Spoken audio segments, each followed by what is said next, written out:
I've got there, but you knew I was going to get there, and so you tripped me up by telling me to make it look like I wasn't going to work it out. And one other thing that I've done is, even though the lists are exactly the same as they were last week I included Mindrender Lucia at random as a key card in some of the deck lists. Sometimes I put 0 mana Ganling. Sometimes I put Void Touch Detentant, Ganling, Mindrender Lucia. The point of all this is you're bored. Yeah, that's it. There's no other point. You have way too much time on your hands, and you're bored. Yeah, like I want to shake things up and see if people notice, and nobody did. I swear I was going to notice. Just ask Dmitry Kazov. I notice everything. I just don't always. Do you? Pull things up on it. Apart from drumsticks. Yesterday he kind of switched things up on this. I actually have my notes. Let me bring up my notes from yesterday. He took away the guitar. Hat stand, guitar, mattress, coat, drumsticks. Good notes. Someone should put those in his player profile. Anyway, Luna did choose to keep the Brute, so she's confident she's going to be able to get that down pretty early. Handy card to have against the Priest. One of the only cards against the Priest that are actually any good. Let's just check how much removal is in her deck. That's rather important because some people have been taking it out removal. And she does have both Immolation Orders, so she's okay in this matchup. I think Derek thinks it might be favoured. I won't go that far, but I do think it's a closer matchup than maybe people give it credit for when they first pick it up. Yeah, I mean, it's much better for the Demon Hunter now that they're actually playing cards that can heal and deal damage, as opposed to the Lion's Frenzy version of Brute Demon Hunter. So that's one thing. Yep. But you still can get blown out of the game with an early Void Touch Attendant start into Mindrender Lucia. Obviously, every deck can get blown out of the game with that start. And you can still get blown out of the game if you don't find Brutes in the early game, don't find removal, and your opponent has anything reasonable. McBanterFace does have a pretty good start with either one of these 2-drops being quite good to play on 2. Cold Draw on Chapel in order to protect it from an Immolation Aura. And the Twilight Deceptor will pull the second Raised It out of the deck to make sure that at least one of these Twilight Deceptors will get value. Yeah, that's what he's going to go for. Luna has none of the ways of dealing with them, but lots of ways of getting towards her Brute that she's looking to play on turn 4 currently. I mean, it could come out next turn. It could. It absolutely could. Yeah, I was being careful with my words. These Brutes do sometimes just spring out there. Yeah, the big issue, though, is when you keep Brute, you're never getting the discount for it from the actual quest completion. Right. So turn 3 can sometimes be pretty difficult, or at least multiples on turn 3 can sometimes be pretty difficult.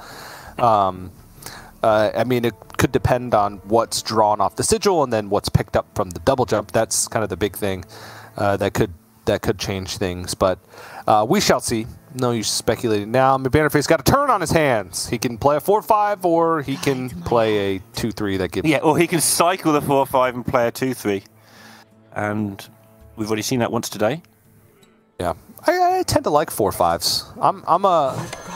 And when players don't opt to go for Traveling Merchant at anywhere above 1 minion, so like 4-5 and above early on in the game, I'm always baffled because it's a lot of stats. Yeah, it's a good card. It's all right. Oh my goodness! Talking of good cards, is it enough? Not now. Another happy. It'll be 3 twice. It'll reduce. She can coin it out. Point out the one that was drawn. I'm being stupid. Hold on. Yes. 1 + 1. That's the number I'm trying to work out. I was like, what's complicated about this? The Brute costs 2. She has 1 mana and a coin. Let's do the math. Right. I think I'm still stuck in the last game. Honestly. Yeah. Right. That's my excuse, and I'm sticking to it. It's like, okay, well, Fell Screen Blast to deal 1 damage to the minions on board, pass my turn. Well, Chaplain here to buff the Traveling Merchant and just ping down the Brute. It doesn't add up nicely, though. Ugh. I mean, you could just trade over the Void Touch Attendant, then Raze did it. Yeah, seems reasonable. Oh, is there an option for actually letting your merchant die and Raze deading it and just getting a new merchant? Yeah, but then you have to spend 3 mana on it next turn because you have to spend 3 mana on a ping this turn. Yeah.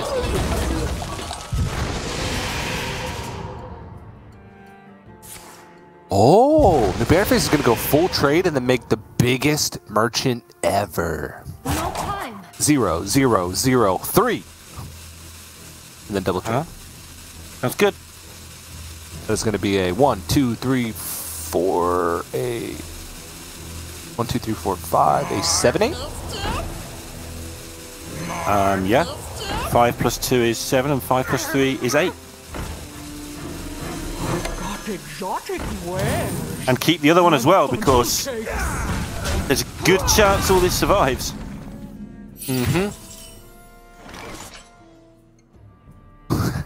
Now that's a brute. Fight brutes with brutes. That was also a good play.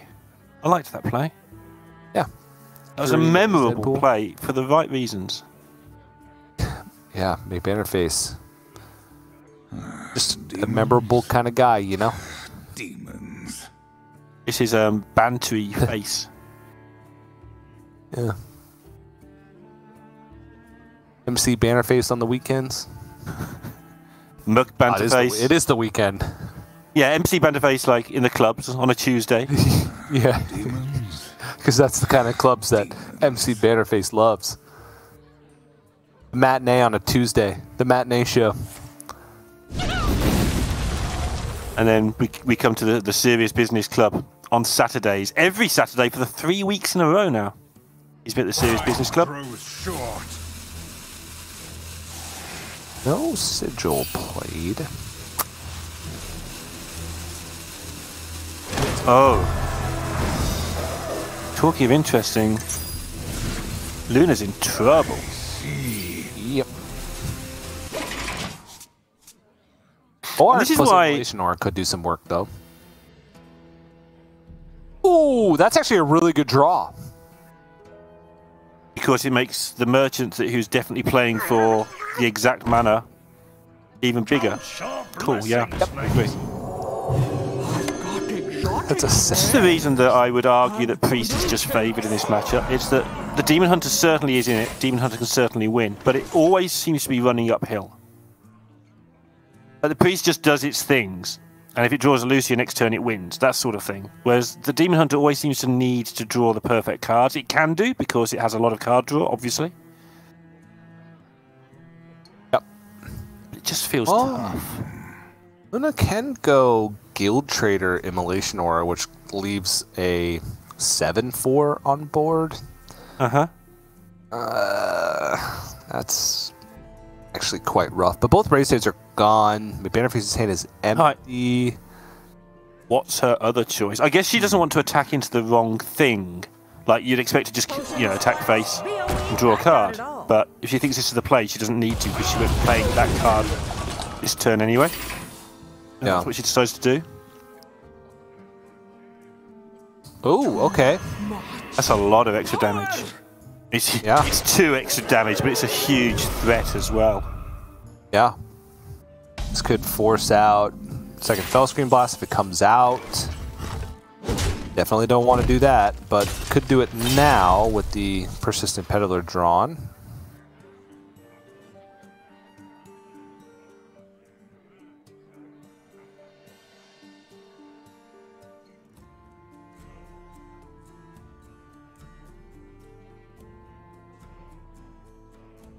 Still not over. I mean, there's still healing and removal available, but running out of time.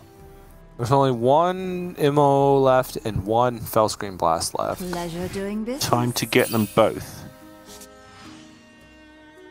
Might actually just need the Fellscreen. That's not enough at the moment either. Oh my goodness. It would have to be exactly Immolation Aura. And now it can't even be picked up. Now it would have to be Brute. And now she might as well, concede. crisp game there from McBanterFace. Yeah, I'd like that actually. Instead of trying to go for like, you know, Void Touched Attendant and keep bringing that back to try and get efficient damage, just make things that are out of range of removal. And that worked out, right? And so I definitely like that line of play. 7/8s beat 6/7s, it turns out. Is, you know, quite cool. 1-0, Priest out the way. Yeah. Quite cool. Alright. Right, McBanterFace gets the Priest out of the way.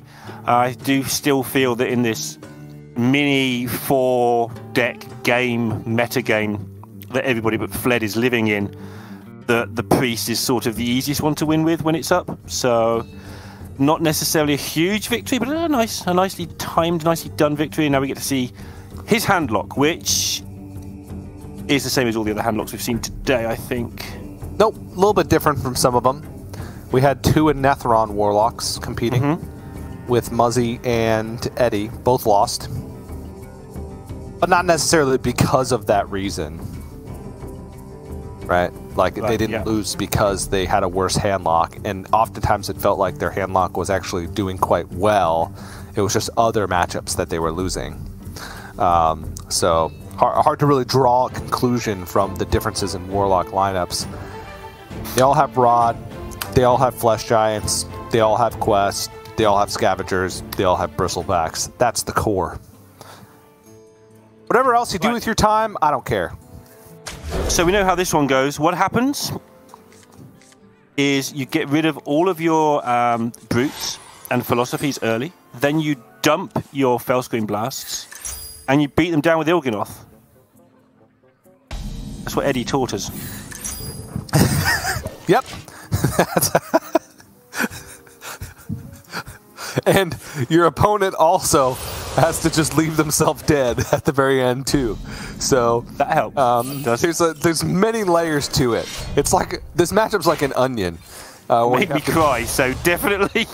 Yeah, where you have to peel back all the layers until you're left with nothing. Everybody's crying, and then you throw the onion in the trash. Yeah. Anyway, that's how you play this matchup. All right, sensible things are happening. People are putting their weapons in the weapon slot, and they're just doing things that make sense. It's all going well. Oddly enough, that's my absolute favorite play to make when playing Quest Demon Hunter. It's lovely. Is to override my Tusk Piercer before attacking with it to get the death rattle. Because you get the draw, and then you get to load up the draw for the next turn as well. Very efficient quest completion. Just straight up efficiency. You love to see it.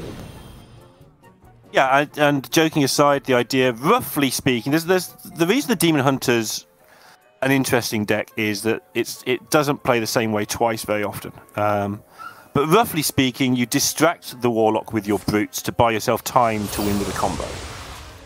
And complete the quest to do the combo along the way. There's a lot more to it than that, obviously, and that's why we play the games, to find out how people are going to approach that. But generally, I think Luna will be looking to get a brute or two down soon, and then glide away the opponent's hand, that kind of thing.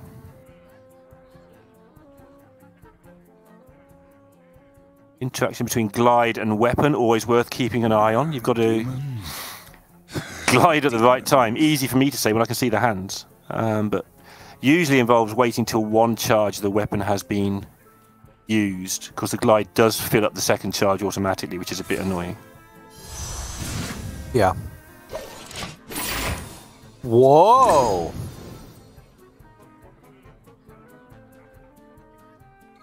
Whoa! Interesting. Choosing not to kill the neophyte because she wants to have a spell turn next turn. Yeah. Also just preemptively philosophizing.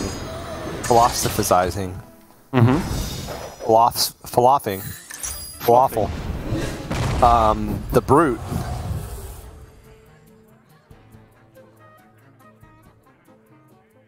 She's expecting to glide to complete stage 2. We're at stage 2. and hoping to hit a brute that she can then play.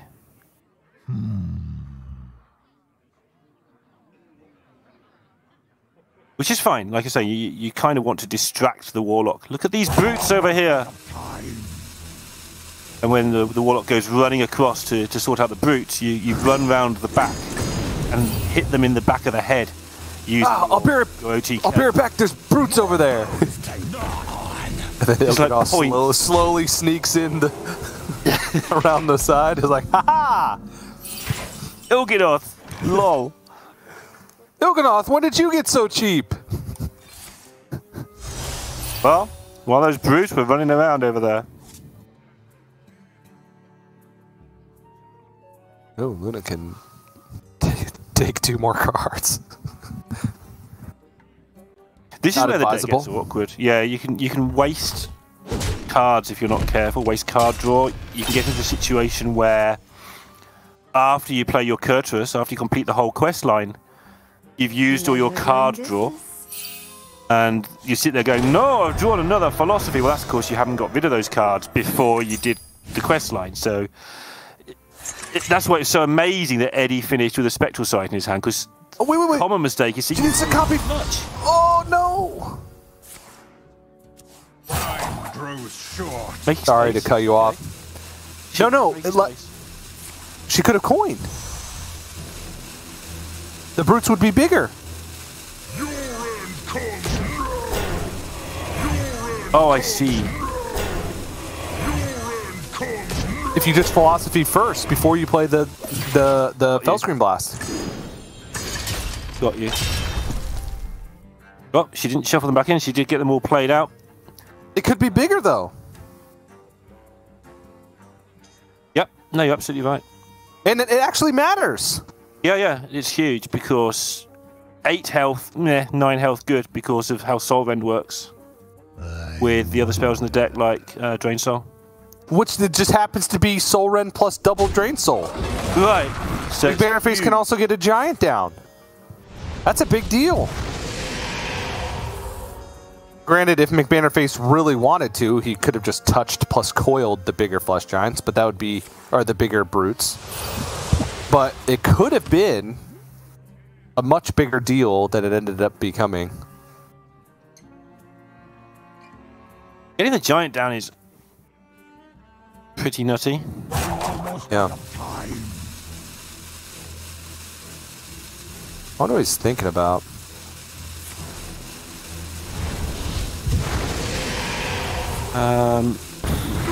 Yeah, curious. There's so many things like... What was that? Discarded Backfire, Bristleback, and Tour Guide. Pretty rough. There are no philosophies left.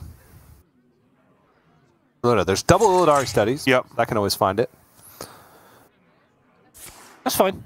Like when I mentioned it in the game that Eddie played, it is a relevant fact. It happens to matter, but I was sort of being facetious. It's just something worth thinking about, that it does make it harder, but you should be able to do it easily enough without the philosophies. She also has double studies left. 1 studies left. No, plus 1 in hand. 2 studies left. Yeah. She can make them.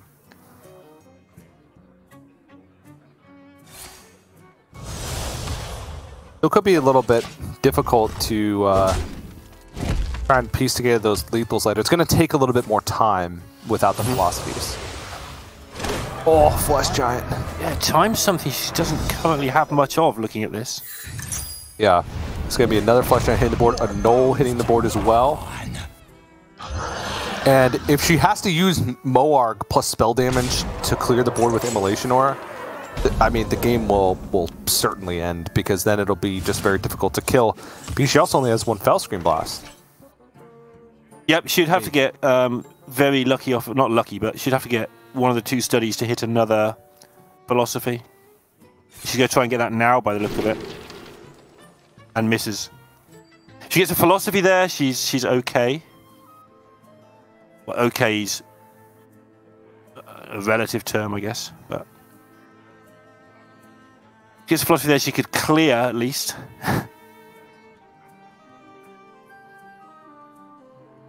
No. No, it wouldn't. No, it wouldn't. You're right, because there wasn't enough mana. So us? We should lose the game. Yep. My quest, my revenge, it all ends here. Well, Spectral Sight, and then what? Grows short. miracles. Okay, Brute. Miracle Brutes. Still dead on board. Cycle Trader hit. Surprise Miracle card. Happy guilty. More Miracle cards. Going to time out and lose the game to the rope. Your end comes now. Not dead on board.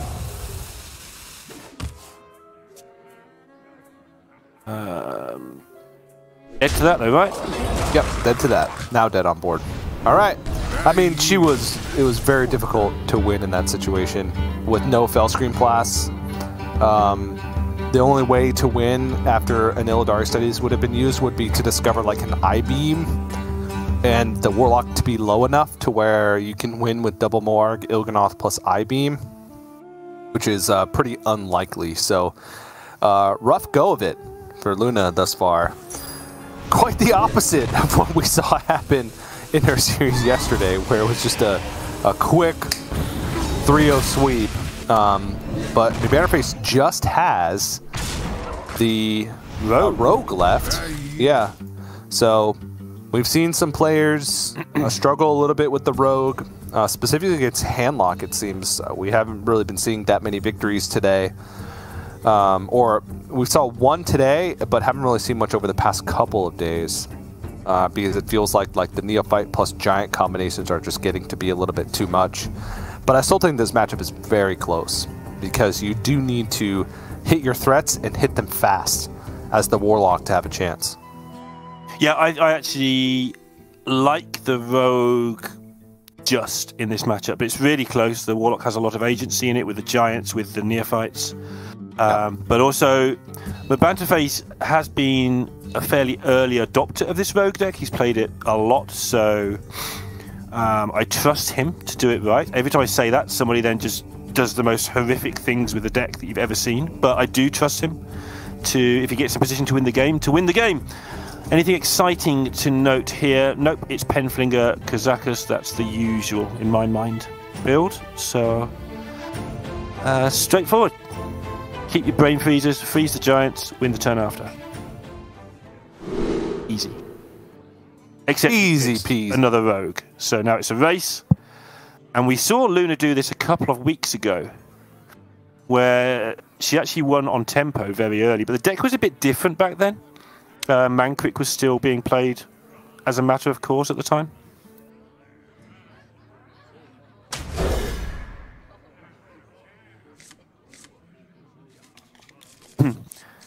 Luna's opening hand is pretty ridiculous, but interesting to see how she proceeds with it. It's not bad. Swindle can draw some stuff. Octobot's always good to have. Secret Passage can dump more cards from the deck. Oh, Foxy Fraud. Oh, mwah. Otto likes the Foxes as well.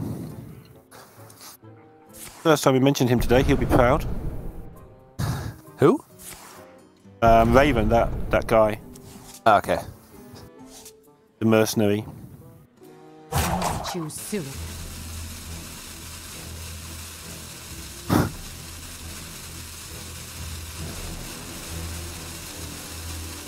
Don't want to play any of these, do you really? But I guess she plays the Octo. Gives some secret passage options as well if your opponent plays anything. I think you just say, alright, this Octobot never existed. You could go Dagger up and hit it. I don't know. I think you Dagger. Dagger's not wasted because your opponent has a lot of 1 health things lying around later as well. It's not like you're throwing the turn away. It feels bad, but I don't think it's too bad to do that. Care to make a wager, friend? Alright, fine. Never existed.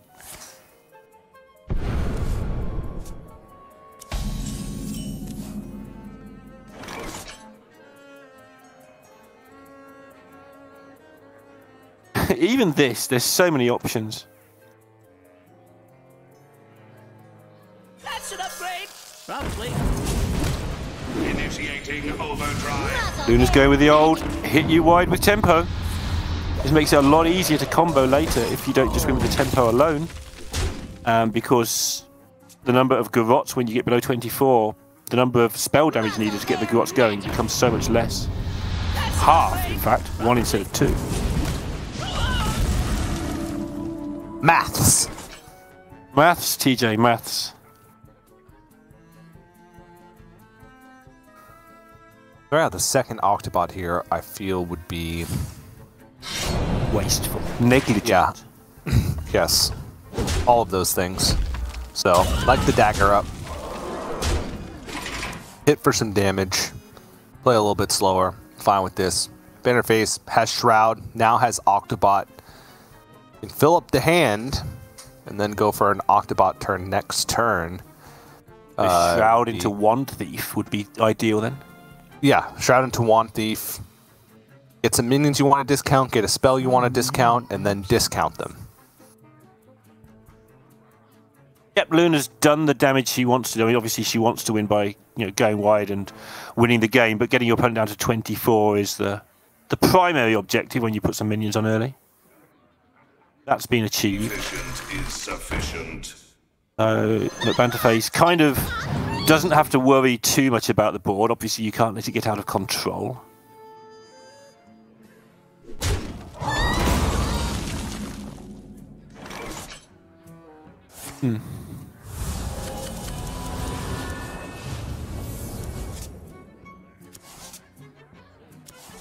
Okay. Yep, I'd have done it the other way, but let's see how this one works out for him. Wait.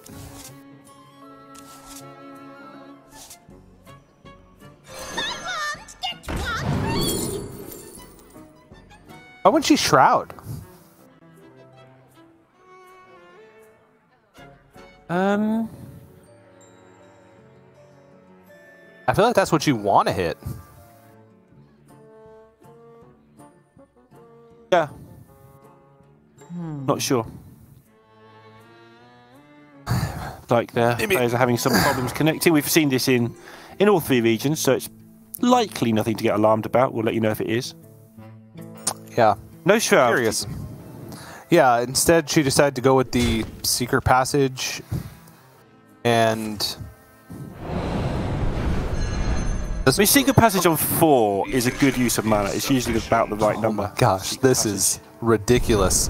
Luna, I mean, this worked out.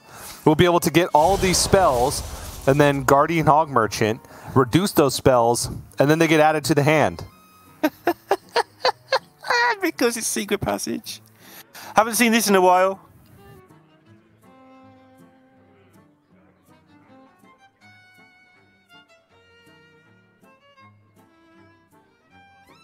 Do the thing. Yes, thank you. Okay. And then there's some cards in her hand on the other, at the entrance to the Secret Passage, so she can dump some of this stuff. Yeah, she doesn't, because there's a Shroud in her hand that she'd like, a couple of other things. I can't remember what they were now, if I'm honest, but yeah. This is so weird. At least it's weird for good reasons. Good things happening. Wait, what? And I thought they got added to the hand. they do.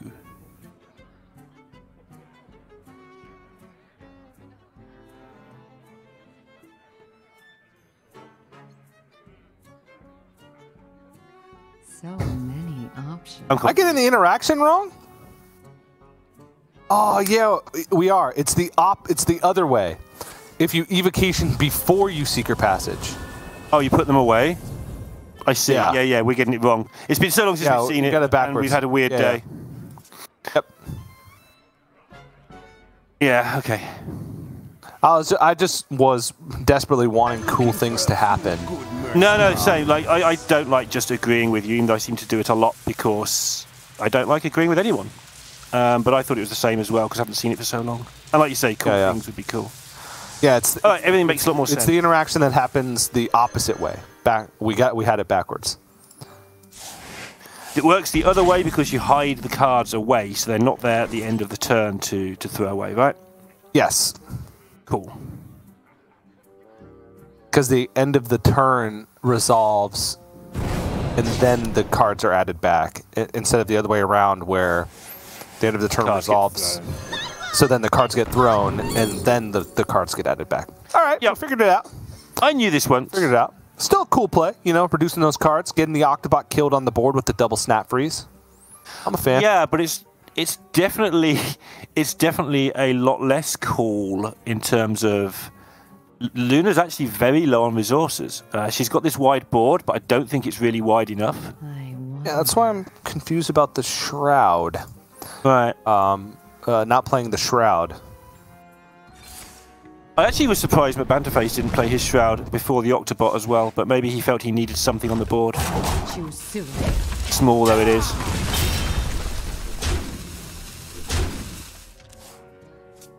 Okay. Well, We didn't see the golem in all the chaos where we were busy melting brains, but if that's got rush, betcha it's a good one. just play it. I betcha it's a good one, Neil.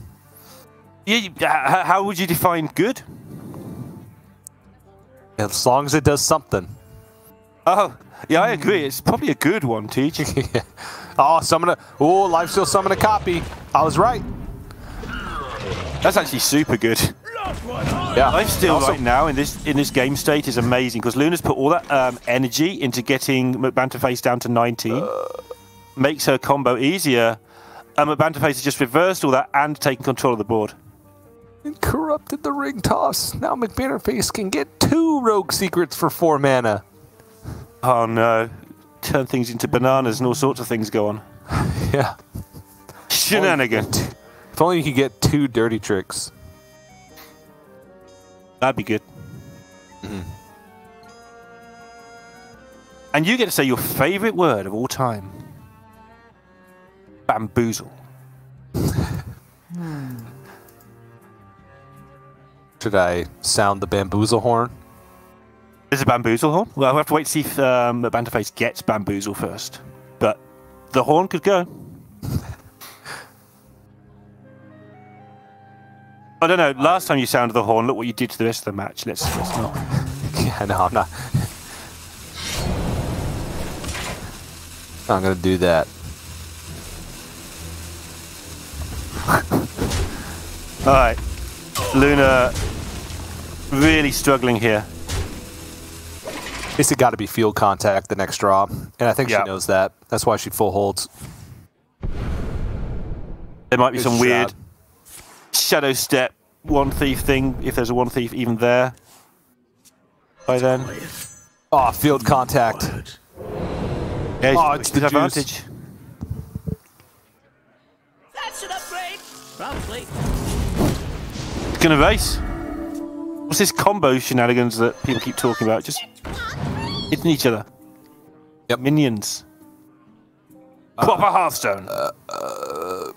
This is an interesting one. Between Fire Sale and Refreshing Spring Water. Refreshing Spring Water is expensive. Ooh, that's good. Very low on resources, so I think the spring water makes sense. What was Sprint? 7 mana draw 4. It's close It enough. was. It's now 6 mana. Uh-huh. Soon. Didn't know that. Wherever it is. Is it even in Standard? I don't know. I don't In know. Arena. Oh, then it might be in standard. There's a chance. You're saying there's a chance. My discretion. Yep, enough damage has been done that McBanterFace can afford to actually potentially waste spell damage, although with 11 cards left and only needing to do 13, lethal next turn in multiple ways is possible, and we're not even going to get there because Luna has no way of dealing with what she can see on board. And that's it. Oh, that's it. We've stabilized. Blood takes another one down. Yep. It's just the Magnificent Four. Yeah. Yep. Ah, McBanterFace is that felt so quick. I think the other 2 matches today have been so long that this being 3-0 is like, okay, where did that go? Why isn't there more? Yeah, I know. And honestly, it was just kind of a rough series for Luna overall. I don't think there was any glaring problems. Maybe the Shroud in that game is something that I would argue for. The Demon Hunter game seemed messy, but that could have just been the draws that were messy, and not anything else. But just kind of, you know, that's what happens sometimes. McBanterFace just seems to be on a hot streak right now. That's a 3-0 week now so far, winning the group 2-0 and now 3-0ing his quarterfinal. So he'll be moving on to face the winner of Fled versus Monsanto. Currently, we have 3 different countries represented in our top 4. Okay. If our hero Fled is to win, that would be 4 different